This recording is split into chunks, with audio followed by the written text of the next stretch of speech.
સૌ ભણે, સૌ આગળ વધે, સરકારનું આ સૂત્ર ત્યારે જ સાર્થક થઈ શકે જ્યારે શિક્ષણ મેળવવા માંગતા દરેક બાળકને સમાન અને પૂરતી સુવિધાઓ મળે, પરંતુ ધરમપુરના અંતરિયાળ ગામોની વાસ્તવિકતા અત્યંત દુઃખદ છે. એક તરફ શહેરોમાં બસની સતત અવર-જવર જોવા મળે છે, જ્યારે આદિવાસી છેવાડાના વિસ્તારોમાં દિવસ દરમિયાન માંડ એક બસ મળે છે. વિદ્યાર્થીઓ પ્રશ્ન પૂછી રહ્યા છે કે એક બસમાં ધરમપુર પહોંચી તો જવાય, પણ પાછા ઘરે કેવી રીતે આવવું? વધુમાં, જે એકમાત્ર બસ ઉપલબ્ધ છે, તેમાં પણ ક્ષમતા કરતાં વધુ ભીડ જોવા મળે છે.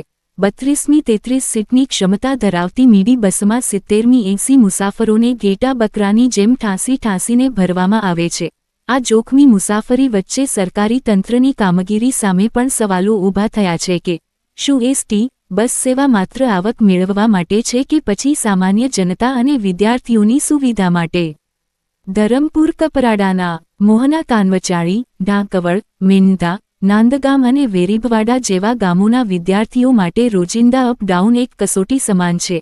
આદિવાસી યુવા મંચ દ્વારા ડેપો મેનેજરને પાઠવેલા આવેદનપત્રમાં સ્પષ્ટપણે બંધારણની કલમ 21 શિક્ષણનો અધિકાર અને કલમ 21 સુરક્ષિત જીવનનો અધિકારનો સંદર્ભ આપવામાં આવ્યો છે.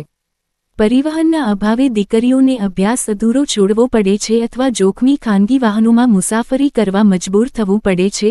યુવા મંચની સ્પષ્ટ માંગણીઓ છે કે એક નિયમિત સેવા, શાળા કોલેજના સમય મુજબ સવારના સમયે બસ સેવા સુનિશ્ચિત કરવામાં આવે. 2. સાંજની વધારાની બસ, કોલેજ છૂટ્યા પછી વિદ્યાર્થીઓની સુરક્ષા અને સમયસર ઘર સુધી પહોંચવા માટે સાંજના સમયે ખાસ બસ ફાળવવામાં આવે.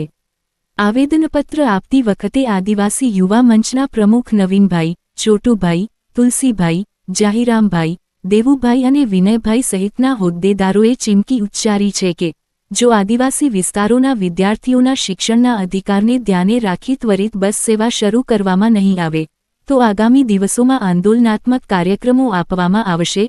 વિદ્યાર્થીઓના સપનાઓ પૂરા કરવા માટે તંત્રએ હવે સક્રિય બનવું જ પડશે.